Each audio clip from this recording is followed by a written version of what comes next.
You're listening to the Mississippi Outdoors Podcast. I'm your host, Matt Wyatt. There's a YouTube channel out there called Yawt Yawt. Now, that's how it sounds when you read it and pronounce it. But it really sounds like David Ellis on the show today. This episode of the Mississippi Outdoors Podcast is brought to you by the Foundation for Mississippi Wildlife, Fisheries, and Parks. You're listening to the Mississippi Outdoors Podcast. I'm Matt Wyatt. What about this term, Yawt Yawt? Now, that's how you pronounce it if you're reading it. It sounds a little different if you're saying it right. The guy who does it better than anybody else has got a YouTube channel named Yawt Yawt. He is David Ellis from Mathiston, Mississippi. I get the location right? That is correct. I live in Mathiston, Mississippi, a little one-town stop sign. Yeah. And, hey, who knows? We might get a red light up there if it ever gets big enough. Mathiston, Mississippi. My name's Yawt Yawt. Y'all check it out. It's just an old hen yelp with a southern drawl because us boys, we think we stepping or getting over on those women. It's got a little slow, talk. And but in reality, I've always been told that women like a southern drawl. Yeah. You think it's true? I don't know. My wife always telling me to spit it out. Get to the point? Get to the point already. Well, for those listening that don't know, Yawt Yawt is the name of your YouTube channel, which it has sort of become a sensation over the years. And let's just start right there, David. 450 videos now on the YouTube channel. So how far back does this go when you started making YouTube videos? Trapping hogs, catching hogs, beaver eradication, other things. Where'd you start? So on the YouTube, we're about 3 years in. Okay. And so we're doing, like I said, we're up about 400 something videos, but we're in the third year. We're over 200,000 subscribers. So it's moved pretty quick. But it started on Facebook, just talking a bunch of old mess. You know, my brother was like, landowner's going to get you for killing them turkeys this year, just talking mess. And I was like, well, I said, opening day, I'm going to do a little video. And I posted like 5 or 6 posted signs, trespassing, had this old turkey, and just got on there just being silly. And it just kind of went viral. But we don't, down here in the South, we don't yelp at them turkeys. We hit them with that Yawt Yawt. So it kind of went from talking about the Yawt to becoming the Yawt. And as it grown since, I believe that was 2017. Okay. And then we started the YouTube. And I've always been a trapper. So after those 41 days or so of turkey hunting, you got to figure out what else you're going to do if you're going to stay on the internet. And trapping it's always been my goal or my hobby. And now I make a living at it. So you mentioned that to me earlier. You said with YouTube, all right, and 200,000 subscribers in 3 or 4 years, that is really fast growth. That is, YouTube. It's really, I won't say it's unbelievable. It doesn't happen. I've got people that's been doing YouTube for 4 or 5 years that don't even have their 1,000 subscriber limit to be able to be monetized. Right. So it's very hard. My kid just reached his 1,000, so he just needs to watch time hours. He's like, Daddy, just let me shoot your hog videos. I'm like, you ain't taking my money. These are my hogs. These are my hogs. You get your own trap. Right. So yeah, but it's very hard, and I call it being blessed, Mm-hmm. and I have friends that do it as well, and like I said, they're not as high numbers as I am, I guess you would say. Maybe it's personality. Maybe they just, because they're the kind of guys that just go in there and knock heads and go get on out, and I'm the kind of guy I want to talk about it a little bit. Sure. All right. So how many videos over that period of time, let's say 3 years, how frequently do you post a video on your YouTube channel? I try to do every Wednesday and Sunday. Okay. So twice a week. Yeah. On average. That's right. If the content's there, and if it's not, I'll just do every Sunday. I like for everybody to kind of wake up Sunday morning, kind of get the coffee, watch a little head knocking, and then go to church. And then that late evening, the ones that didn't get to watch, they come back. Sunday's a big day for everybody to kind of rest and watch. If you're going to watch something, it's going to be Sunday. Mm-hmm. Yeah. All right. So Yawt Yawt, obviously, it's a play on turkey calling. That's right. But like, for example, my dad lives in Dothan, Alabama. He introduced me to your channel because he became obsessed with you trapping hogs, wild hogs. Is that sort of what really propelled the channel? Most definitely. So the Facebook part of it was always, me killing turkeys, and I would just do short-term video. Okay. So it was just always, hey, I killed another turkey. We talk about it a little bit, go on. So when I started that hog, you remember those, like the swamp people? The alligators. Yeah. All right, the show's still going on. But people were intrigued with the amount of alligators, the size of alligators, what it took to get an alligator. Same way with the hogs. People didn't know how big hogs get. They didn't know how many groups were in, how many pigs were in a sounder, how many sounders were on a place, and the aggressiveness of them, and just what it takes to trap them. So I think, even though I have a decent personality, I would think it's just the draw of that wild hog in itself, because you don't, even though we got so many in these states, we don't associate or deal with them, or we don't all associate with them. Right. And they're just kind of intrigued with that. Sure. So just like your dad, he's probably sitting there, he's like, I'm pretty intrigued with that. And then he's probably like, this old silly hillbilly right here, you know, and then it just becomes to where people just want to watch and learn on that aspect of it. And that's kind of where I'm at now. Even though I started with the silliness, I'm kind of going to the educational part of it and showing how we do it, why we do it. Because it seems like there's a whole world of people out there that don't know why, or they don't like the fact that we have to do it. Sure. So we try to educate on the fact, but that we're still, I mean, hogs are destructive to the state of Mississippi, and that's the only place I trap. So, you know, with like $60 to $100 million worth of crop and land, you know, damage and whatnot, per year. In Mississippi. Just in Mississippi. Good grief. So it's crazy numbers to think that we're giving up that much crop to the wild hogs. But you know, I always tell people, man, it's always going to be something. It just takes guys like me and others that trap and that can do it. It's not for everybody. My wife can't do it, you know, but there's people like me that can do it, and we have to do it. How big of an area, sort of geographically, do you travel in capturing hogs and trapping them on people's property, farmland and otherwise? Right. I do about 4 counties. I do Webster County, Clay County, Choctaw County, Oktibbeha County. Okay, It's just in that 4 county area, and I'm catching 2,000 to 3,000 maybe a year. Wow. Maybe. Wow. So, and see, again, you talk about numbers. That's the thing to me. Anybody that's ever done, you know, YouTube or posting videos, you're twice a week. And just with hogs, you're never short of content, because it's such a problem. They're so prevalent, and that's just in that 4 county area. Oh yeah, like I said, these are big bottoms. I mean, a lot of people. I mean, they're just a lot of people I trap for are big landowners, so they have big bottoms. They just stage up in there. I go in there and I'll catch them. You know, the place that I trap, that I hunt, it's 1,600 acres. The landowner next to it is 3,500 acres, one block. So you're looking at 4,000 to 5,000 acres of bottom land where them hogs just stay down there. You can't get to all of them because of just trying to get traps there. So you get what you can, and that goes for all over. They just stage up. I've trapped down at the inside of the refuge down there before. I've caught 250 hogs on the inside of the refuge on a 30-acre tract. Wow. And, you know. How many? 250. In a 30-acre tract. In a 30-acre tract. They just keep coming. Wow. And so do you feel like in the areas and places you go, you're making a dent in their population? Some places, you know, maybe the small landowner's got a couple 100 acres. You go in there and you catch 20, 25 of them. You know you caught that whole sounder. He's going to be okay until another sounder shows up from somewhere else, you know. And that's the number one question I get, like, well, you're still going to have more hogs come. Well, if somebody breaks in your house, you don't stop locking your doors. Right. That's what trapping is. It's not a show up today, trap them, and never show up again. Right. If they show up, you trap them again. You keep hammering, because they show up because they're breeding or growing on another piece of property that's not being trapped or being managed. Yeah. And then when they get pushed out, the numbers, they have to push them out due to feed, because they eat up everything. Yeah. And so that's what you have to do is, as soon as they show up again, trap them again. It's a constant process. But sometimes I feel like I'm doing a good job, and some days I just want to eat the mud they lay in, because I just be so frustrated. I just be like, I ain't never going to get to the end of this. You know? Sure. So, what's the biggest one you've ever encountered? I caught a 350, the second hog I've ever caught. Really? Okay. And then ever since then, like I didn't realize that was such a giant. I knew hogs were big.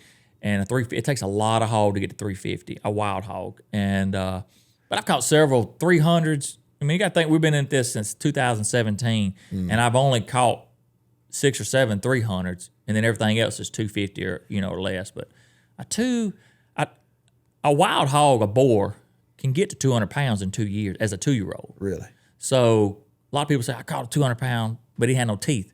But he wasn't old. I believe if you start getting to that 4-year-old pig, you're at the 250, 275, but you get those big cutters. And that's just what I've seen. I don't have no research on that. Yeah. I just know that hogs can grow from certain age. How do you handle a 350 pound hog? Like, I'm just trying to, you surely had to have some help. Well, on that one, luckily I had my 9-year-old then. There you go. No, we went in the trap and put a chain around him, and I just drug him out, and then we ended up getting some help to get him loaded in a truck. But I mean, I actually have a winch on a trailer. I have a winch on my Can-Am, like I can. But no, I always tell people if I can drag it, it's less than 300 because I couldn't drag that 350. Yeah. All I could do was just take his feet and roll him to get the chain around his belly to drag him out. Wow. Yeah. Close calls? You ever had any close calls? I've had a few to where you just get. I don't know if you get lazy or get used to your job to where I've reached over in the trap to aim and not be paying attention to all of them. I had one jump up and grab my elbow, before, but nothing. Now I did. I say this is probably the closest call I've ever had. That could have cost me a lot. I trapped like 27 hogs in a trap, and I was laying them all up for a picture for that hero shot, to let everybody know I did a good job. But I had them laid down but I had their feet all in the air. So I had them stacked to where their feet would kind of be kicked up. It kind of adds a little more structure to the picture instead of just laid out there. Well, my wife, when I got married, she told me, she said, I don't want you trapping the week of the marriage. So that, to me, that's Monday, and we're going to get married that following Saturday, right? So from Monday to Saturday, I cannot trap hogs. Well, Sunday, I caught hogs. Wait, before? Yeah, the Sunday before. So I caught these hogs, and I'm lining them up for this long picture, and I was stepping over one of them hogs, and that hoof. I tell people that hog jumped up and grabbed me, but I said I tripped over that hoof, and I had a pair of boots on that I was borrowing because my boots was wet, and I didn't want to wear them, so the boots were too big. Okay. Well, the toe bent and broke. So now I'm finna get married 6 days from now, and I can't walk down the aisle without a limp. It broke my toe. And what do you tell people? Yeah.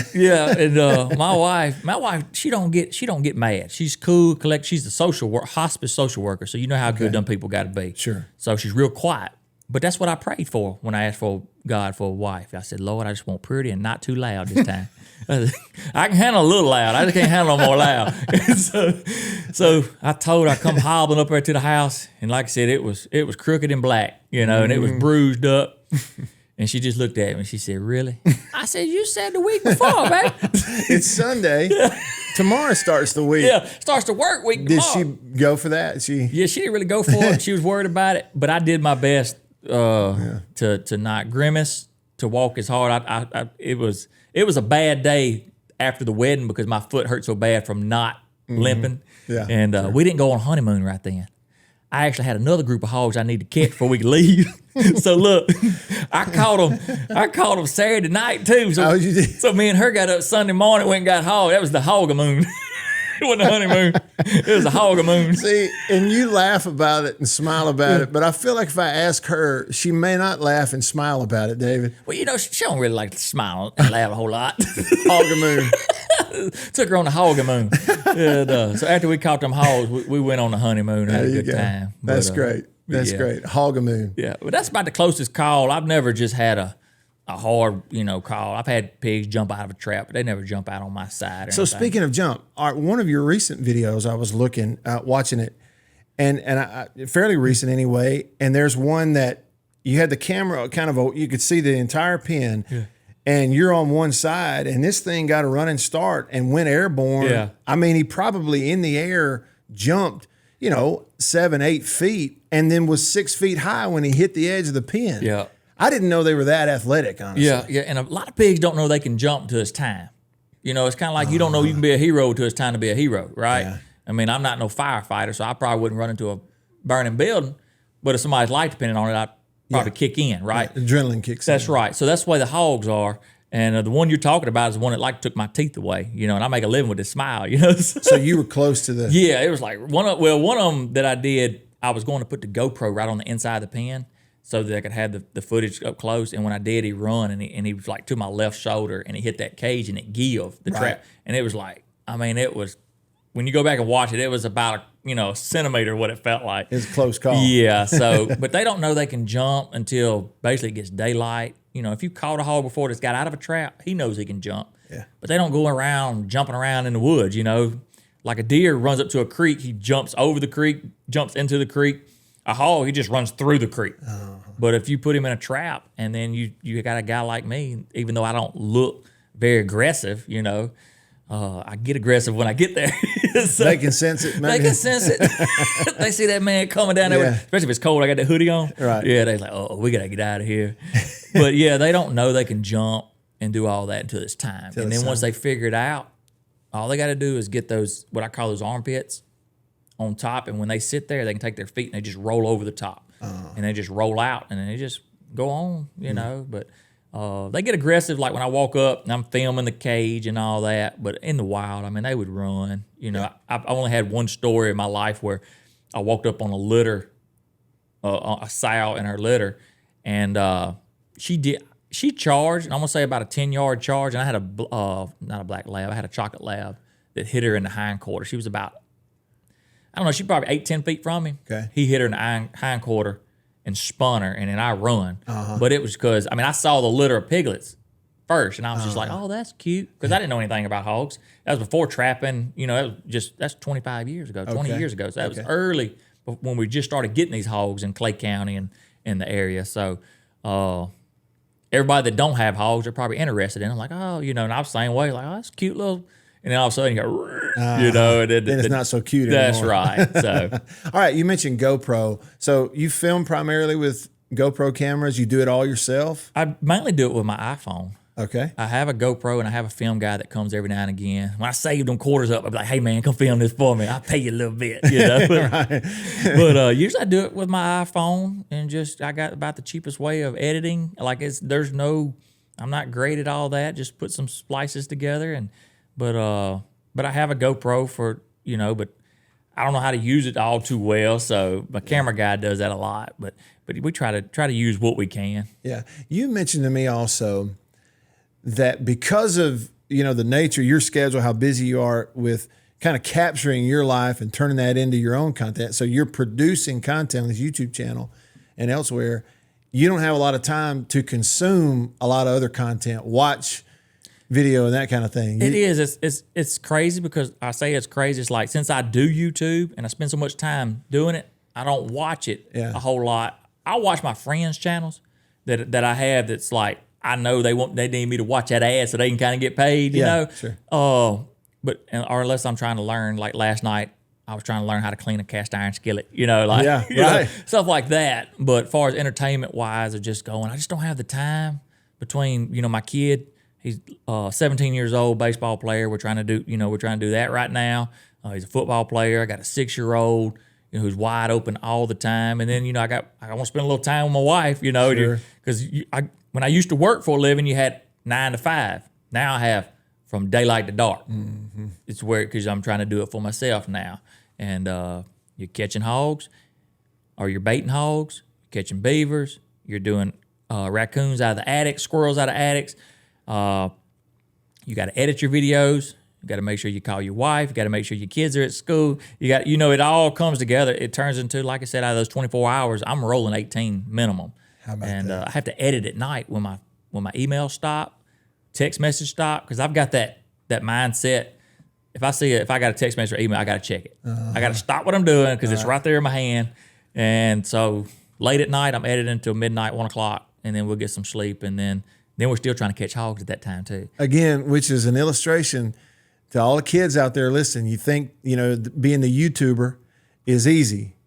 There's nothing easy about it. No. It's really difficult. And there's no guarantee either. I mean, everybody I ask about, when people say, I want to do what you want to do, I said, that's fine. And they're like, tell me the secrets. I go, do 50 videos and then I'll tell you. Because it'll tell you if you really want to do it. There's and not that I have any secrets. It's just if I told everybody how I do and what I do, a lot of times you're just wasting your time. Yeah. Hey, go do 50 videos. Yeah. Go do 25 videos. and you'll see if you want to do this, and if it's worth basically my time to take time in you. And you know, it's the same way with like my kid playing baseball.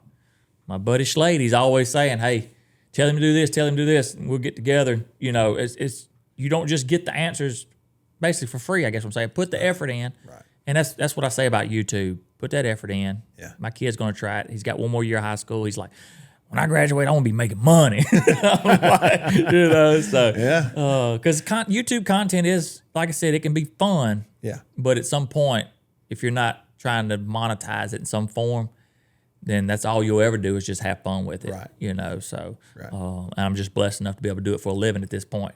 What's the most popular video you've ever had? Last year I caught 30 hogs and it did 11 million views. And Wow. yeah, it went viral the first month, and then like 6 months later it went viral again. So, but I got several. I got like 13 or 14 that's over 1 million for sure. Wow. That I've had got to realize that's out of 450 videos. Yeah. And only 13 of them. Do you ever disclose or talk about like the kind of money somebody makes off of, let's say, a video that gets 1 million views? I always tell people, so like mine, since I have death in it, and you two don't like that. So like if you had a company and you want to put an ad in my video, you may pay a certain amount, but since it's got death in it, Right. I'm going to get cut. Right. So I always tell people $5 to $6 per 1,000 views. Okay. But if you were milking goats, it could be 13 to 19 per 1,000 views.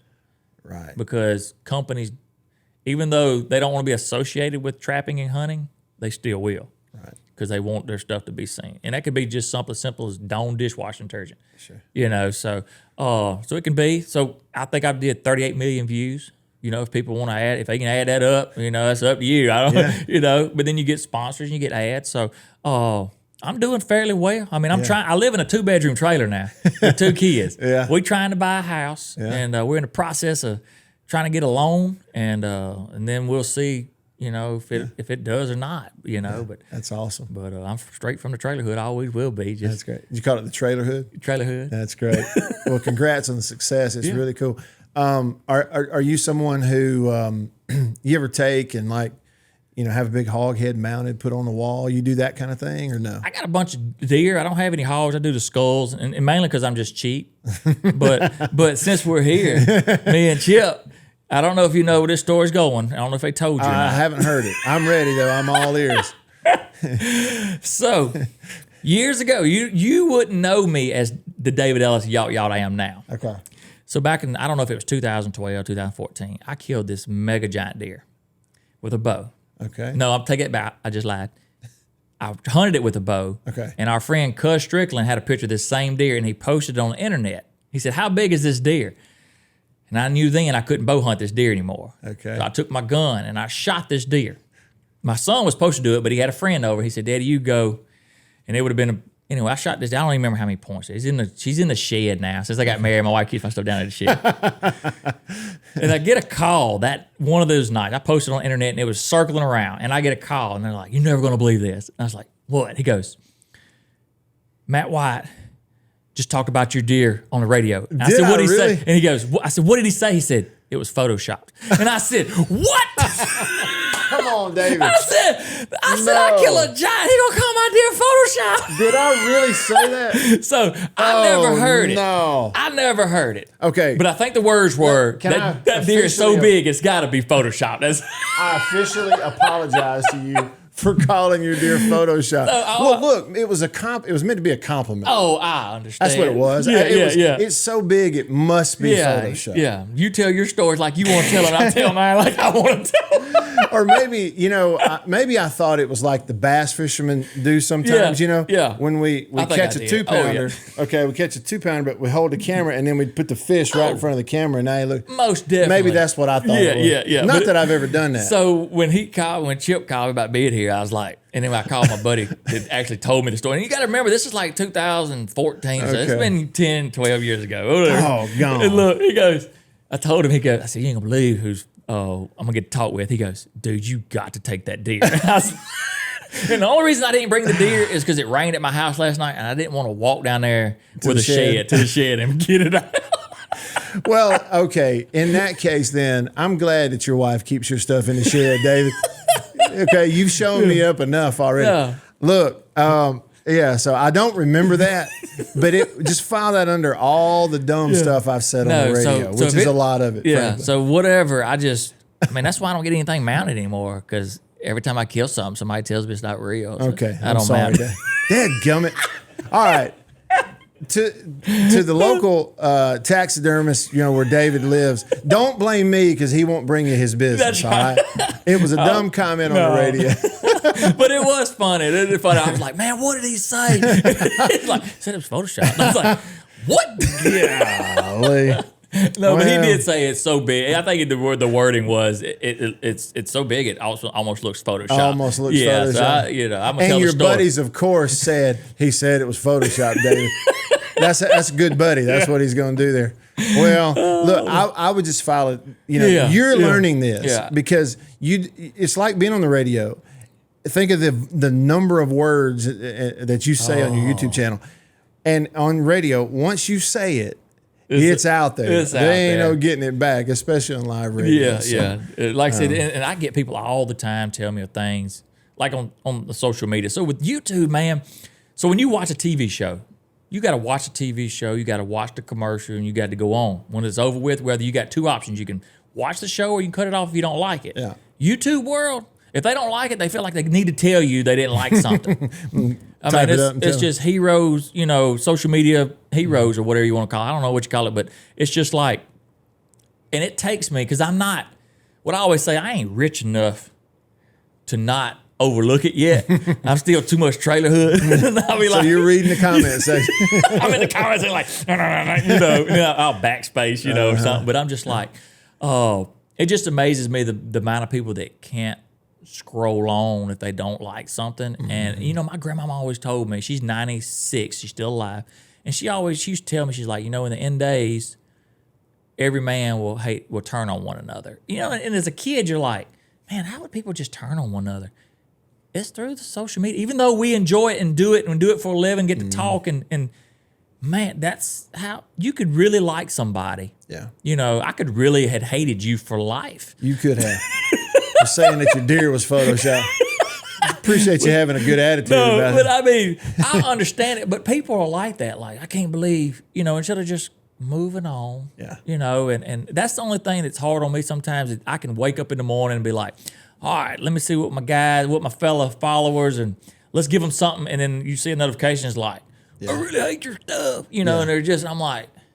Well, and I will say that I've learned the lesson where there are times where you'll plug into some content, you sort of go down that rabbit hole, and it may be Twitter or something else.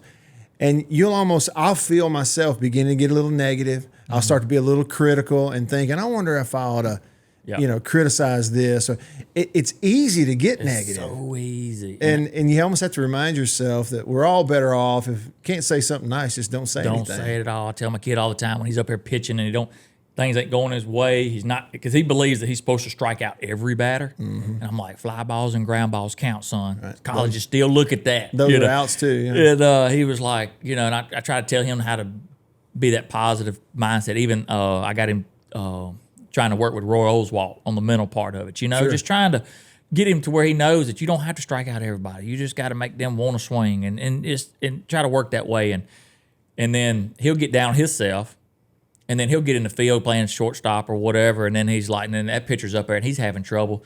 Then he's being the guy that's, lifting him up. I'm like, you got to be thinking the same. You're trying to lift him up. Yeah. Think about it when you're on the mound. And then I had to deal with it with social media. I don't have to fall into that rabbit hole of negativity. Sure. There's going to be people that hate you. My thing is I just want everybody to be educated on why we're doing something. Right. Some people don't care. Right. They don't care. Well, and that's the thing. I mean, anybody with their feet on the ground in reality is going to look at what you're doing. What was the number you gave me in terms of the millions of dollars of damage in our state? Oh, yeah, it's like 60 to 100 $60 to $100 million worth of damage for landowners every year. And it's something where these hogs, for example, they reproduce so quickly that if you're not doing something, they will absolutely take over. Yeah. If there aren't people out like you out there. That's it. They'll just breed. They just don't know no better. They'll just breed and take everything over. They're taken away from, if you enjoy your land, they will destroy it. If you enjoy feeding wildlife, whether it just be the fact that you want to put a bird feeder out. If it's close enough to a hog, he'll tear the tree down to get to the bird feeder. I mean, they're just that destructive, and they will run off. Hogs don't eat with nobody but with other hogs, and if they ain't part of the same sounder, they will fight over the feed. In that process, they're still tearing up land, and they root to look for food. And I've seen articles. They even come up with articles now. I think people just write articles just to write them. They were trying to be like, maybe the wild hogs aren't as bad as they seem. They cause regrowth with their rooting. Well, yeah, because you tore it up to begin with. It has no choice but to regrow. When you cut your grass, it regrows. When the hog tears up something, like they look for reasons that this wildlife, like I said, if I had to snap my fingers, I wouldn't take out every wild hog. We still want wildlife. But we still have to manage it. Sure. We were given the right and opportunity to have domain over these animals, and we have to manage them. Sure. You don't let rats in your house. When they get there, you don't keep them. Right. You Got to get rid of them. The same people that'll slap a mouse trap out are some of the same people that'll tell me not to trap a hog or a beaver, because beavers look innocent, even though they're not. They're just a destructive animal in the state of Mississippi, because that's where I trap. They just do a destruction in a different way. Sure. Food source. These hogs, you give them away to a lot of people who that's food. Yeah, and that's the thing. And a lot of people, the negative. We don't jump in the rabbit hole of negativity, but some people don't even like that. They think you ain't supposed to eat meat. But yes, we feed the community first, and then buzzards second. I always tell people say, what do you do with the hogs? The community or the buzzards? Whatever one shows up first. It's not I don't have a preference, but when I'm catching 20 at a time, sure, 4 times a week, or sometimes 5 times a week, you have to get rid of hogs first. Some people say you don't need to eat them because of the diseases. Here in the South, we say keep the grease hot. We understand that they got some kind of disease on the outside of their skin, or it could be in the meat. First of all, if the grease is hot, it'll kill it. But the outside of it, wear your gloves. They're going to have a disease because they pee and poop and lay in it. Mm-hmm. They pee and poop on their food and lay on it. Mm-hmm. They mark everything. So they're going to have something. I mean, if you peed on your feet enough and didn't take a bath, you're going to have a toenail problem, Right. So I tell people all the time, and then we get to feed these people that normally wouldn't go out and buy that much meat. If I give you 2 whole hogs at 100 pounds and you quarter them up, I mean, you got 4 hindquarters and go in a crock pot. Mm-hmm. So that's 4 meals right there. Yeah. And we continue to do that. So I always tell people, we're knocking heads and feeding families is what we call it. And then everything else, if we can't give them away, the buzzards eat them. And I always tell people, I grew up in a time, and you probably, I know you did too because you're a little bit older than me. Thank you. But a lot of people used to dump their deer in the ditches. Yeah. They didn't have a place to hunt, or they didn't want to dump them on their own land.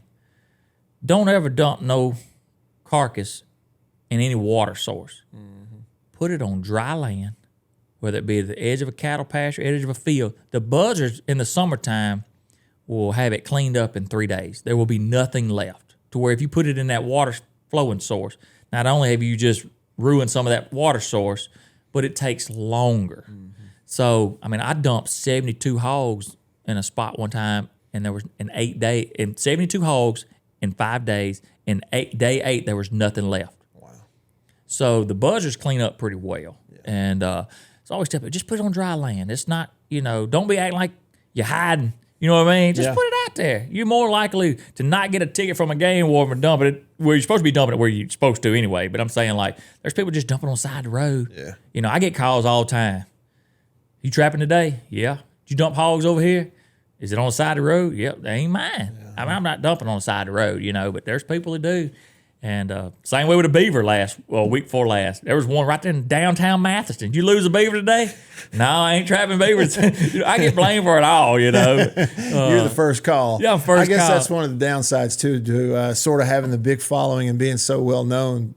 You may get a call every now and then and get blamed for something you didn't do. That's it. And you got to explain yourself and prove yourself if it's bad enough. I mean, I've had somebody, I gave hogs away before. Guy wanted a load of hogs, gave him a load of hogs. About 2 miles up the road, there was 12 carcasses in a creek. And I caught it. I found it. And the only reason was I was still trapping there, and I come by there about 2 days later, and buzzards was all over the bridges. Well, first of all, everybody knows where I'm trapping at, so I'm not going to be the fall guy to think that I did that, And so I went to them people, you know, and I give them a pretty good ringing. You know, they didn't have no place to dump them, but that's what they did. You know, and I just don't agree with any of that, you know, dumping in the ditches. And like I said, when I was talking about growing up, there was people just kill deer, skin them, and take the guts over to a creek because they were hiding them.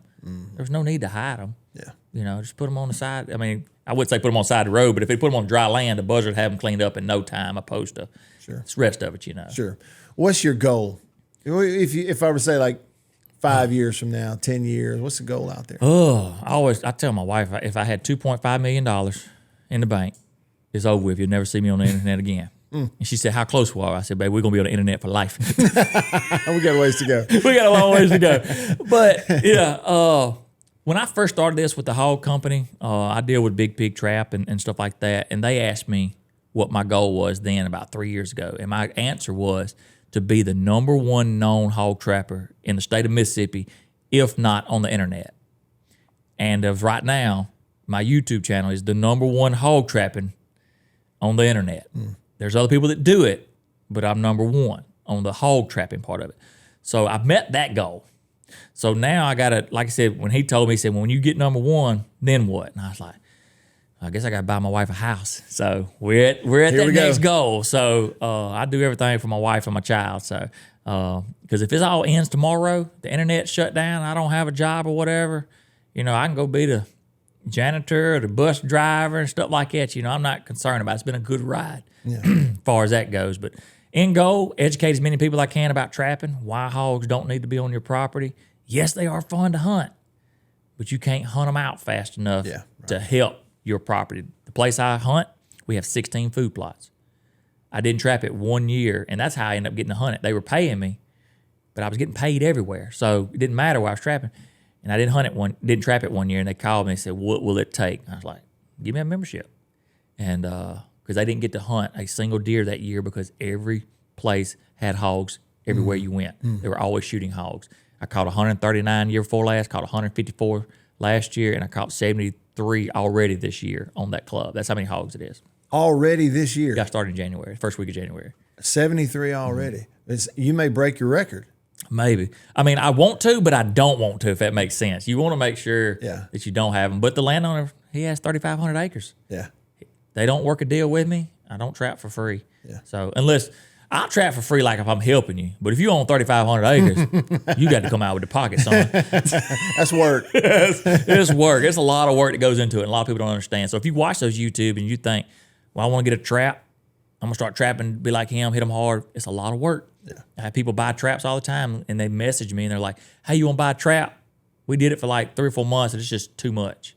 It's a lot of work. And that may be why I am number one on the internet for hog trapping, because I know it's a lot of work, but I just hammer at it every single day. I saw your recent short video there. It was footage of a great big deer that had gotten in one of those traps. Oh, yeah. Yeah, oh, man. I guess that was a live camera or a trail cam. My trap camera is a hog eye trap camera, and it's a live feed. So I pull it up and I can watch it live.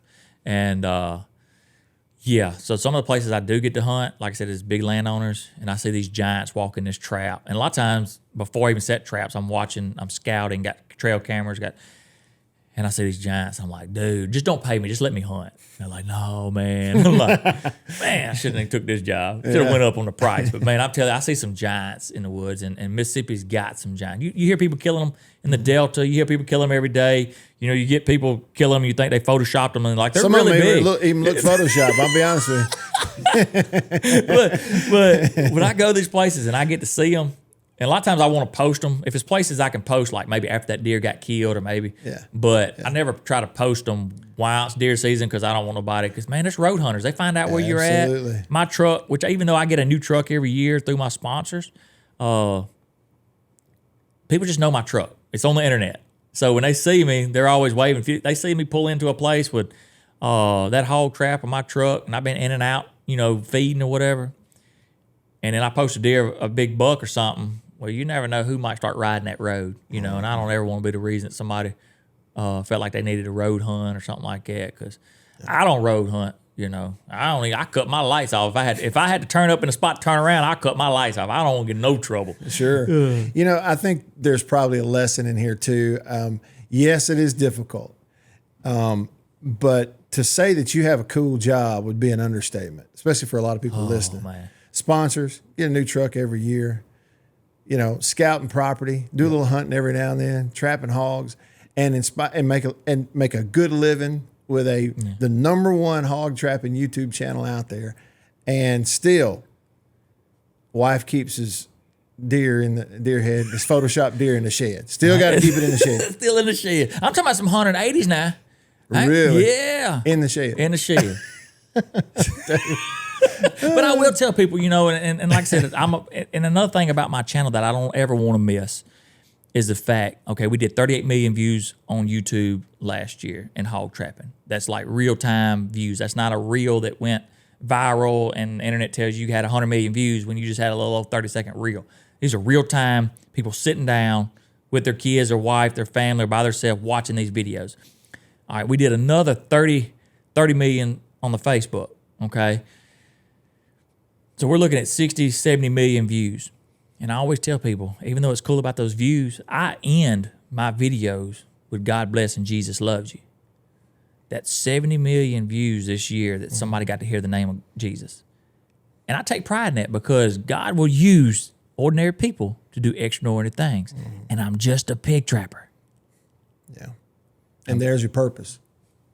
Yeah, that's great. So that's the way I feel about that, even though I'm a head knocker.